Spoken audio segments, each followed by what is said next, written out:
మళ్ళీ stick left back అంటే ఇది బ్యాక్ వచ్చారండి. మళ్ళీ ఇది లెఫ్ట్ అన్నాం అనుకోండి, ఇది కంప్లీట్ లెఫ్ట్ వెళ్తుంది. సెంటర్ కాన్ ఉన్నాయి కాబట్టి వెనక లెఫ్ట్ సైడ్ అంతా సెట్ చేస్తూ ఉంటుంది అనమాట. సో మనం సెంటర్ ఆఫ్ చేస్తే పని, ఎందుకంటే ఆబ్స్టికల్స్ ఉన్నప్పుడు వెళ్ళదు కదా జనరల్గా, అది దాని పని. ఇప్పుడు వెళ్ళిపోతుంది.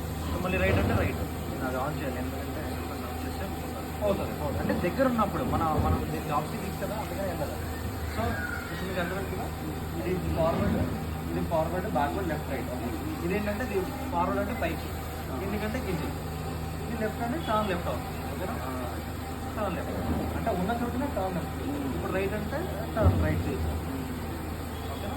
సో ఇప్పుడు మనం ఒకవేళ దీన్ని ల్యాండ్ చేయాలనుకుంటే ఇలా చేయాలి, ఫస్ట్ హ్యాండ్ ఇలా పెట్టేసి, జనరల్గా హ్యాండ్ పెట్టాల్సిన అవసరం మనం కింద చూపిస్తాను. ఓన్లీ ఇది కింది కంటే కిందికి వస్తుంది, మనం దీని కింది కనాలి. కింది కంటే ఏమవుతుంది, లాంగ్ బ్రెస్ చేస్తే ఇది కింద తగిలేస్తుంది అనుకుంటాం, కానీ ఇది నేను తగలేదు, ఎందుకంటే కింద సెంటర్స్ ఉంటాయి కాబట్టి స్లోగా ల్యాండ్ అవుతుంది. ఇప్పుడు నేను మొత్తం పట్టేసుకుంటాను, లాంగ్ బ్రెస్ చేస్తాను చూడండి. ఇది మొత్తం పట్టుకుంటే ల్యాండ్ అవుతుంది. ఇప్పుడు ఏంటంటే కిందికంటే ల్యాండ్ అయిపోదు, దీన్ని డౌన్ బ్రెస్ చేయాలి, కింది డౌన్ బ్రెస్ చేస్తే అప్పుడు ల్యాండ్ అంటే దానికి ప్రాంప్ట్ అది ల్యాండ్ అయ్యి కదా. సో అది కాన్సెప్ట్ కింద దిగుతానే ఆఫ్ అయిపోతుంది. ఇప్పుడు మనం టేక్అప్ చేయాలి.